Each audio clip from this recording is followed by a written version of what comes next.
Well, Hastings, how does your investigation go? Oh, fine. No problems at all, old man. I am glad to hear that, my friend.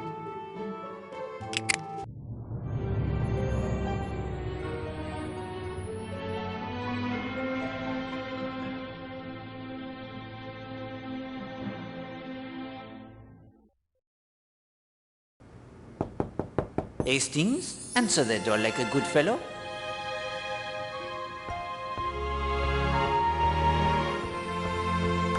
Poirot, what the bloody hell is going on?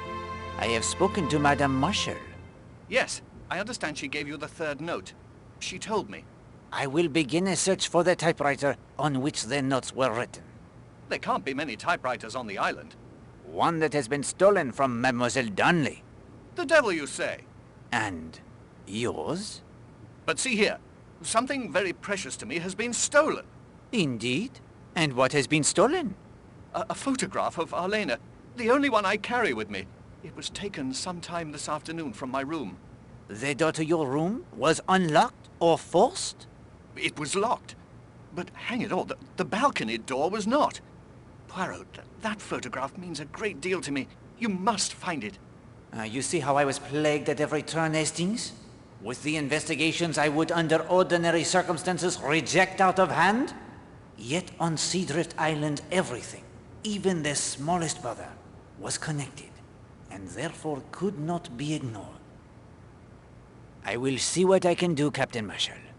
This holiday is a nightmare. I fear the nightmare it only begins.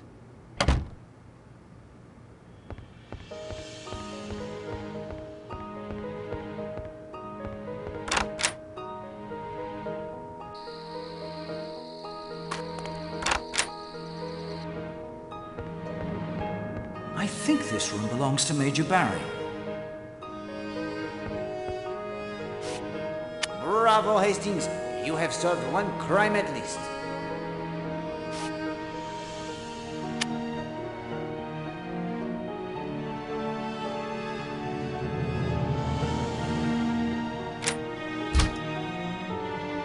Here now, what do you think you're doing? Retrieving some stolen property. What? What do you mean? This afternoon we see you are spying upon Madame Marshall. Her photograph goes missing. Your expressed admiration for beautiful women is more of an obsession with Helena Marshall, is it not? How dare you? Blast her if you will. The proof was beneath your pillow. What do you intend to do now? I will let Captain Marshall decide what is to be done with you. Marshall has a reputation for hard dealing in the city. Monsieur Bagby has the dog, Baskerville. The Great Dane? Yes, I've seen him snoring on the hearth in the monk's hood. Do you think you could train him? Oh, I expect so. To do what? There is a cat in the Lethercombe post office. That will do quite well.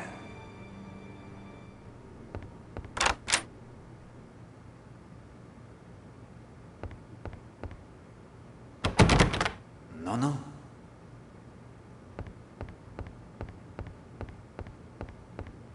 The door is locked, but I can hear the voices from within. Perhaps we should listen a bit closer, Hastings.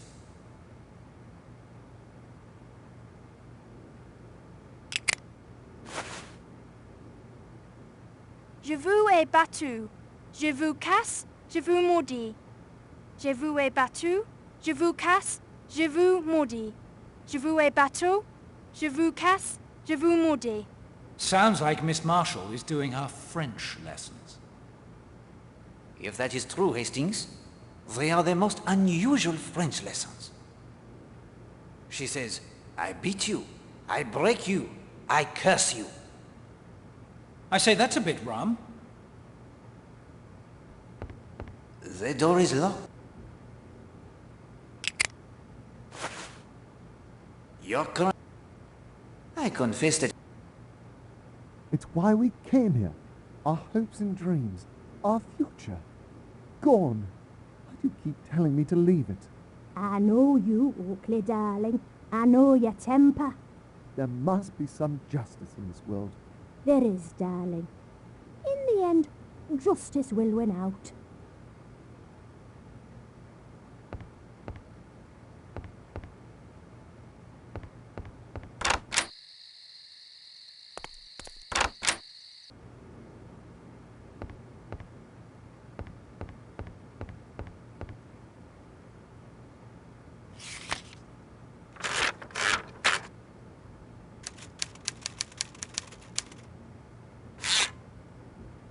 sample does not match the note.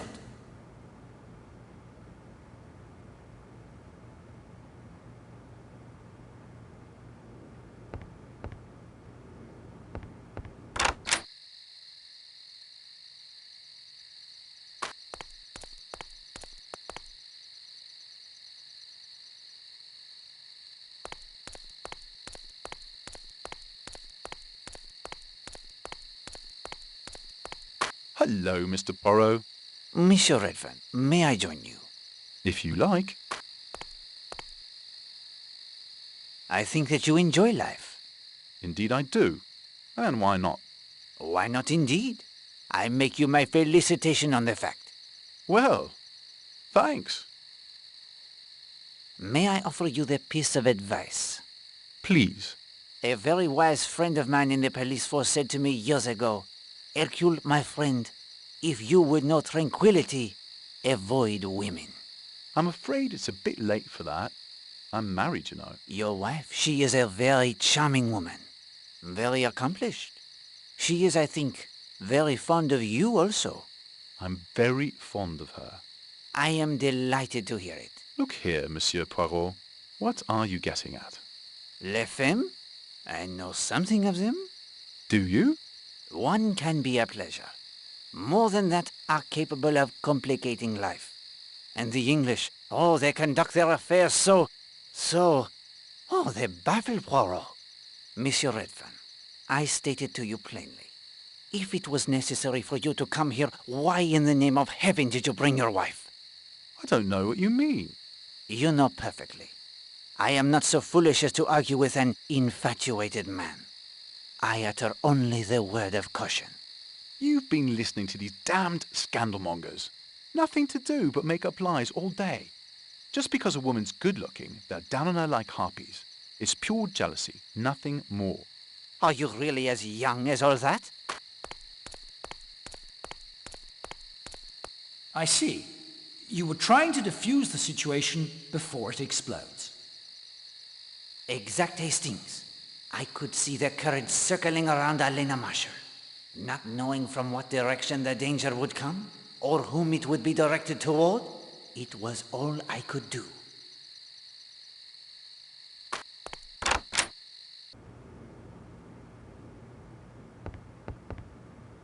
Well, this is neither the... RD, I say, Poirot. I'll wager this is Miss Darnley's typewriter. Beyond a doubt, you are correct. After we test it against the notes, we will return it to her.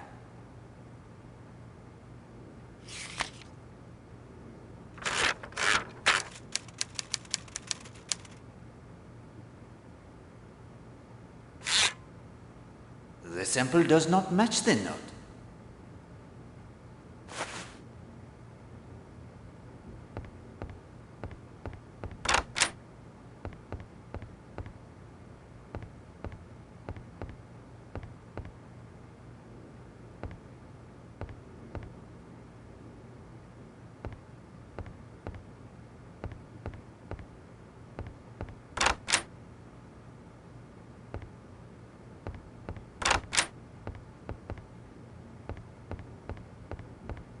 Mr. Poirot, you dear, dear man. We've confessed all to one another. We're both pledged never to forget an anniversary, haven't we, Oakley?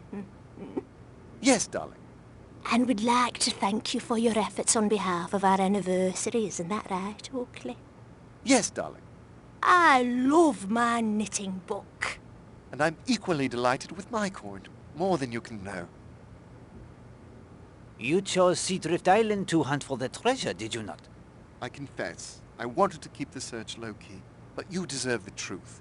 Is that coin then a part of the treasure, do you think? You did find it on the island, then? Didn't I tell you so, Carrie? Yes, darling, you did. What can you tell me about the coin? A 1689 gold guinea, in fine condition. The period is right. Very well could be part of the treasure. Have you found it? Unfortunately, no. That coin only. But we're going to find it. I'm convinced the island summit is the starting point. Where do you go from there? If Cutter left a clue. It's bound to be somewhere in the smuggler's end. I thank you again for the shawl most marvelous. I'm so pleased you like it. May you get good use from it. He already has. I will not interrupt your celebration further. Hastings, allow them to enjoy their anniversary in peace. Of course, old man. Sorry.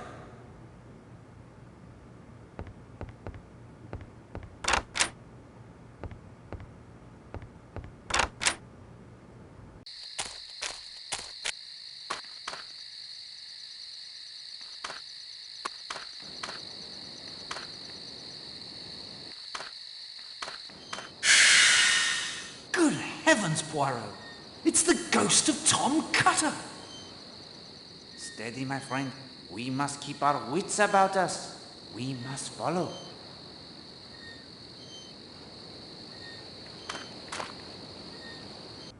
Hastings, downstairs, to the cellar. Vanished into thin air.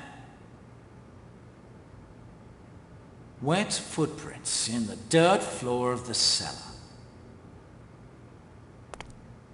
What have we here, Hastings?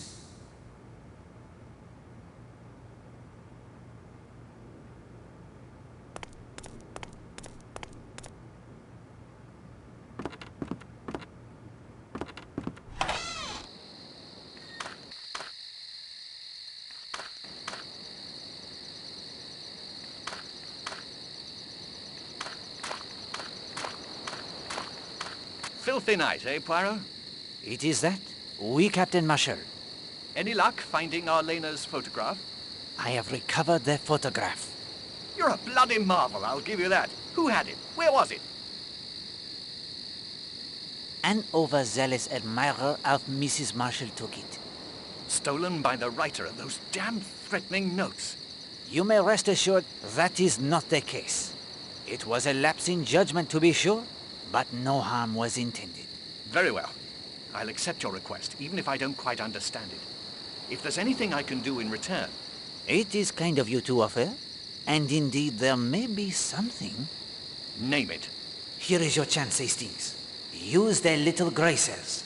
What do your deductions suggest to you would be the question most important? Your daughter had some difficulty at school, I believe? What if she did? What has it got to do with you? Was the school Mrs. Porter's school for the young ladies? Yes, if you must know. But I fail to see what that could possibly have to do with anything.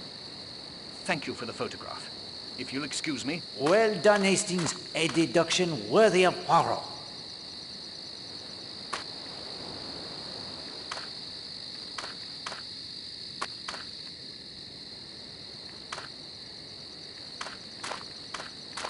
Very well, Hastings. If you insist, we shall listen for a moment. I'm crazy about you, crazy. You drive me mad. You do care a little. Do you care? Oh, of course, Patrick, darling. I adore you. You know that. Let me show you how much. And we have listened quite enough, Hastings.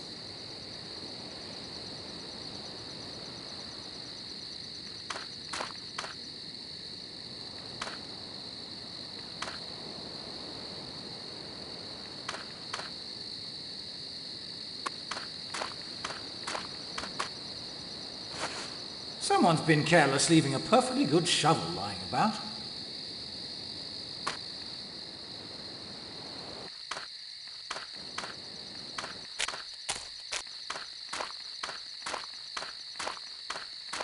Ah, Mr. Poirot.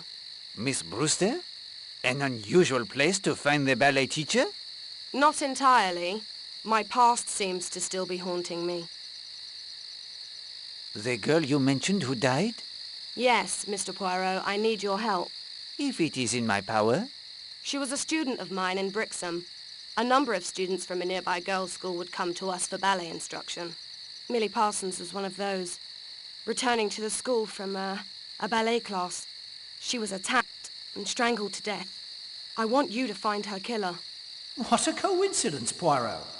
No sooner do we begin to look into the Parsons girl's murder when we are asked to do just that? Coincidence, Hastings? Poirot does not trust such coincidences. Do you know the significance of the pole and the circle? I think perhaps. Do you? I have my suspicions, mademoiselle. You do? The chicken feathers stained with blood, Hastings? You speak of the voodoo, do you not? My God, I hoped I was wrong. How can it be here? Millie Parsons was the girl who died several months ago? Yes, in May. The police investigated. At one point, the rector of the church was suspected, but nothing was ever proved. Do you recall the name of this man? I don't think I ever knew it. I couldn't bring myself to follow the investigation. The details, it was just far too painful. What was the name of the school where Millie Parsons was a student? Miss Porter's school for young ladies. It was on the other side of a small wood, less than half a mile away from our ballet academy. Where have you encountered voodoo before? Understand I don't believe in it. But at the girls' school Millie Parsons attended, there was a math instructor named Gideon Fell. He left the school under some sort of cloud a few weeks after Millie died, and with only days left in the term. It had something to do with voodoo. He was a practitioner? I know no more than that, I'm afraid. Do you believe in the power of voodoo, Mademoiselle Brewster? Me? No, of course not. Superstitious nonsense. But if one does believe in something like that, well, it can come to have an enormous power over one. Don't you agree? Certainement. I should be getting back. Please let me know if you learn anything about Millie. I shall do so, mademoiselle. You have my word. Poirot, how can you investigate a case that happened months ago and miles away from here? Colonel Weston will be able to request the files. Voodoo in South Devon? A rum business. As you say.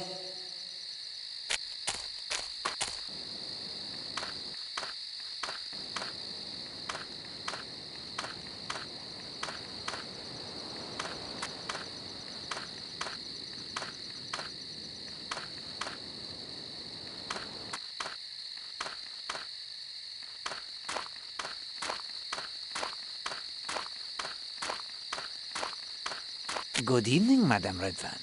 Oh, good evening, Mr. Poirot. Is there anything I can do? No. No, there is not. Do you know what I'm most sick of in this place? Pity. Do you think I can't see? All the time people are saying, poor Mrs. Redfern, that poor little woman. I'm not little. I'm tall. They say little because they're sorry for me, and I can't bear it. Madame, the Elena Marshalls of this world do not count. Nonsense. I assure you it is true. The dominion is of the moment and for the moment. To count, really and truly to matter, a woman must have goodness or brains. The Elena Marshalls are the ones to be pitied. Your husband loves you, madame. I know it. You can't know it. Yes, yes, I know it. I have seen him looking at you. I can't bear it. I can't bear it. Patience, only patience is required. I have obtained for you another sketch pad. That's very kind of you. It is a small thing, madame, I realize. No, really, Monsieur Poirot. It is very thoughtful. It's all right. I'm better now. You are a very kind man, Monsieur Poirot. Thank you. A new day, Hastings, August 25th. The day that murder came to Seadrift Island. What have we learned? Much of the mystery seems to swirl around Mrs. Marshall, or Elena Stewart as her fans call her. You agree? Yes, that seems clear. And two mysteries are solved. The photograph is found beneath Major Barry's pillow. The typewriter of the most charming Mademoiselle Darnley is discovered beneath the bed of the Redferns. Christine Redfern has reason to send such notes, perhaps. Her husband's attentions to Mademoiselle Stewart are obvious to all. At last, there is the murder unsolved of Millie Parsons. Why does Mademoiselle Brewster ask Poirot to take it up? Several of the guests at the Smuggler's Rest Hotel appear to have in common Brixham, the place where she died. Mademoiselle Brewster, Stephen Lane, the former vicar, even Mademoiselle Linda Marshall, who it now appears was a student at Millie's school. Yes, Miss Porter's school for young ladies. What happened there? Voodoo rituals? An anthropology teacher awakens in fear to the pounding of the pagan drums? Voodoo? Nonsense, if you ask me. Perhaps. But as Miss Darnley said, not nonsense to those who believe. And do not forget Tom Cutter's ghost. We saw. I admit that gave me a turn. But ghosts? Voodoo? Poirot, even for you, this case has elements of the sensational. No sensible person could credit. Perhaps. But I will give you the very important clue. Think on the nature of Alena Stewart. Watch as the investigation proceeds, Hastings. Until we can understand fully and completely exactly the kind of person Alena Stewart was, we shall not be able to see clearly the kind of person who took her life. As before, if you find yourself unable to progress, I will assist with the magic of the Finger of Suspicion. Ah, yes. Time now for a fourth clue to its secret. The clue is drawer. Power, lamp, desk, drawer. Do I search the drawer for a switch, perhaps? Or is it something more subtle? I say no more. When you are ready, my friend, we will return to Seadrift Island. It is a morning of sunshine, warm breezes, and a murder most foul.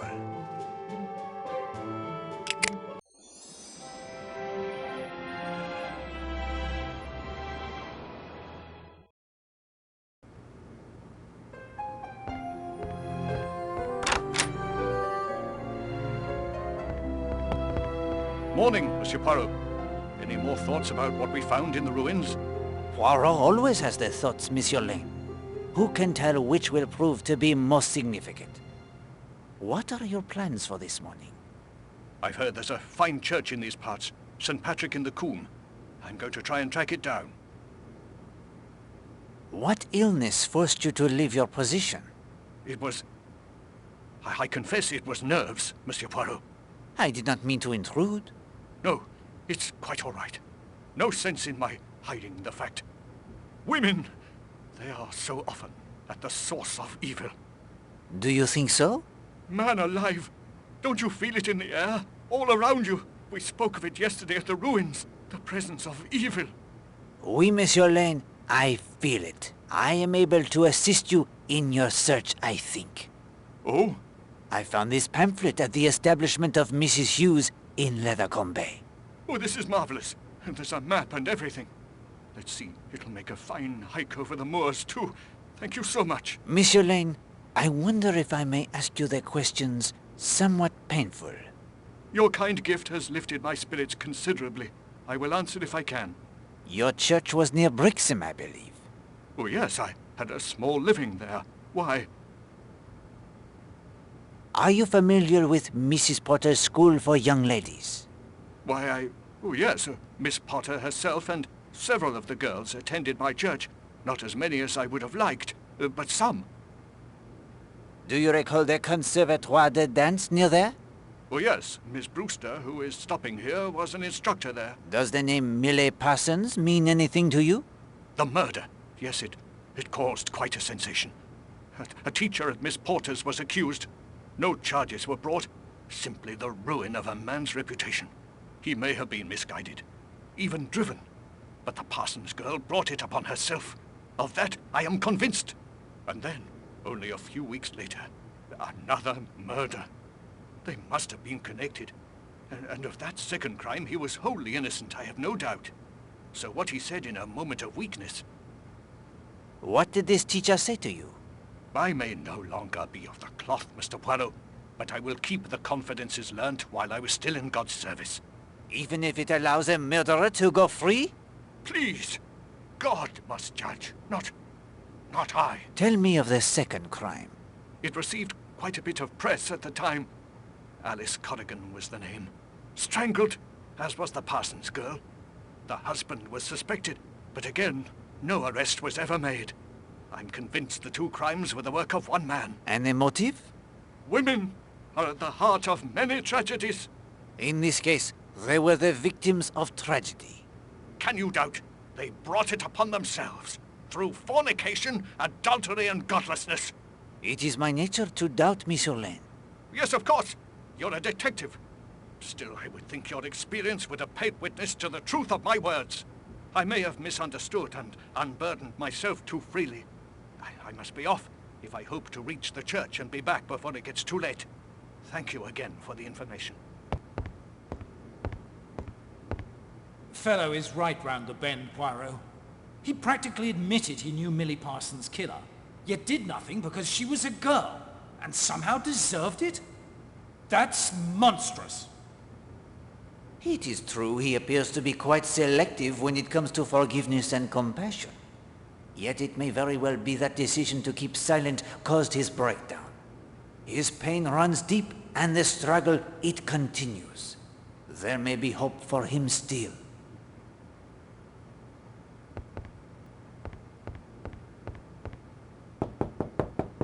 Mademoiselle, if I may have a moment of your time?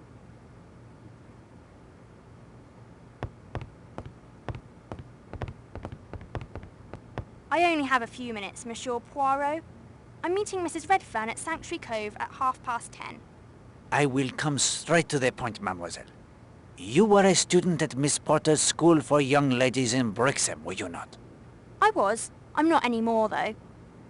Millie Parsons was a classmate of yours? Yes. A close friend? Nah, not really. We knew her, my friends and I, to speak to. She seemed a harmless sort. Rather sweet, actually. Why did you leave school? Monsieur Poirot, I like you. But I'm not sure you have the right to ask me that question. Did you know an instructor named Gideon Fell? Yes, we had him for anthropology. He was a poor teacher? He was all right, I guess. I am very interested in anthropology. That helped, I suppose. What most interested you in the class? Superstition. Much of what we call superstition has a basis in fact. Religious practices and so on. You did not like him? At first, he seemed all right. He took several of us to the picture show to see a horror film called Curse of the Islands. The film, it was frightening to you? A bit, I suppose. But I found it quite interesting, actually. But then he started acting strangely towards some of the girls. He was creepy. Always making comments to girls when he thought no one could hear. Complimenting them on how they looked. This interest, it was more than politeness? A lot more. Was he interested in Millie Parsons? She told me he had followed her once in the woods. He grabbed her wrist. When she tried to break away, he said how much he liked her hair and her frock. She broke away and threatened to tell Miss Porter. She said he looked at her with his face all twisted up. It was horrible, she said. Millie told Miss Porter of this incident? No. One of the other girls had already complained and she did nothing. She accused the girl of trying to make trouble for Mr. Fell because he gave her bad marks. After Millie's death, you said nothing of Mr. Fell? I did. The police looked into it. They said he had an alibi. But I knew. My friends and I knew. You don't believe me, do you? Au contraire, I have known many alibis that seemed unbreakable, only to shatter as easily as glass when the right force was applied. He did it, Monsieur Poirot. He killed Millie. I have to change into my swimming costume now. Will you excuse me? Of course. Thank you for speaking with me. I say, Poirot, do you think you can break this Fell character's alibi? If I can, Hastings, Miss Brewster and the police will have their answer.